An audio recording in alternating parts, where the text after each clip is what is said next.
அதாவது கும்பகோணம் கலைஞர் பல்கலைக்கழக மசோதாவிற்கு ஒப்புதல் வழங்காமல் குடியரசுத் தலைவருக்கு அனுப்பிய ஆளுநருடைய முடிவிற்கு எதிராக தமிழ்நாடு அரசு இன்றைய தினம் உச்சநீதிமன்றத்தில் மனுவை தாக்கல் செய்திருக்கிறது. இந்த வழக்கை பொறுத்தவரையில் கும்பகோணத்தில் கலைஞர் பல்கலைக்கழகம் அமைக்க தமிழக அரசு முடிவு செய்தது. அதற்கான சட்ட மசோதா கடந்த ஏப்ரல் மாதம் சட்டப்பேரவையில் நிறைவேற்றப்பட்டது. அந்த பல்கலைக்கழகத்தினுடைய வேந்தராக தமிழ்நாடு முதலமைச்சர் இருப்பார் என்றும், இணை வேந்தராக உயர்கல்வித்துறை அமைச்சர் செயல்படுவார் என்றும் அந்த மசோதாவில் குறிப்பிடப்பட்டிருக்கிறது. இது மட்டுமல்லாமல் தேர்தல் குழு வாயிலாக துணைவேந்தர் நியமனம் செய்யப்படுவார். வேந்தரனுடைய அனுமதியின்றி கௌரவ பட்டங்களை வழங்க முடியாது எனவும், பல்கலைக்கழகத்திற்கு மத்திய மாநில அரசுகள் வாயிலாகவும் பல்கலைக்கழக மானிய குழு வாயிலாகவும் நிதி வழங்கப்படும். மேலும் கட்டணம், மானியம், நன்கொடை, பரிசுகள் வாயிலாக நிதி ஆதாரங்களை பெறலாம் என்றும் சட்ட மசோதாவில் தெரிவிக்கப்பட்டிருக்கிறது.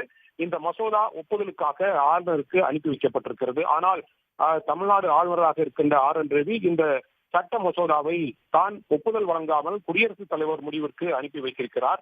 இந்த நிலையில் தான் உச்சநீதிமன்றத்தில் தமிழ்நாடு அரசு சார்பில் வழக்கறிஞர் மனு தாக்கல் செய்யப்பட்டிருக்கிறது. வழக்கறிஞர் மிஷா ரோத்திகி மூலம் இந்த மனுவை உச்சநீதிமன்றத்தில் தமிழ்நாடு அரசு தாக்கல் செய்திருக்கிறது. அந்த மனுவில் கும்பகோணத்தில் உள்ள கலைஞர் பல்கலைக்கழகம் தொடர்பான மசோதா விவகாரத்தில் மசோதாவை குடியரசுத் தலைவர் முடிவுக்காக அனுப்பிய தமிழ்நாடு ஆளுநருடைய நடவடிக்கை என்பது சட்ட பேரவையின் முடிவுக்கு எதிராக இருக்கிறது. எனவே இந்த விவகாரத்தில் உச்சநீதிமன்றம் தலையிட்டு உடனடியாக ஒப்புதல் வழங்குவதற்கு தனது உத்தரவை பிறப்பிக்க வேண்டும் என்றுதான் உச்சநீதிமன்றத்தில் தமிழ்நாடு அரசு இந்த மனுவை தாக்கல் செய்திருக்கிறது.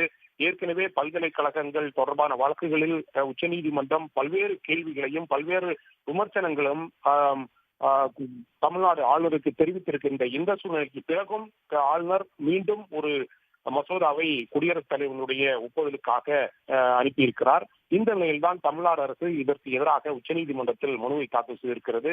உச்சநீதிமன்றம் என்பது விடுமுறை காலத்திற்கு பிறகு திங்கட்கிழமை மீண்டும் உச்சநீதிமன்றம் அலுவல் பணிகள் தொடங்க இருக்கிறது. எனவே அடுத்த வாரம் இந்த வழக்கு என்பது உச்சநீதிமன்றத்தில் விசாரணைக்கு வரும். அந்த நேரத்தில் உச்சநீதிமன்றத்தில் தமிழ்நாடு அரசு பல்வேறு கருத்துக்களை தெரிவித்து தமிழ்நாடு ஆளுநருடைய நடவடிக்கையை கண்டிப்பாக நீதிபதிகளிடம் எடுத்துரைப்பார்கள். அந்த வழக்கு விசாரணைக்கு வரும்போதுதான் உச்சநீதிமன்றம் எந்த மாதிரியான ஒரு நடவடிக்கை எடுக்கப் போகிறது என்பதை நாம் பொறுத்திருந்து பார்க்க வேண்டும்.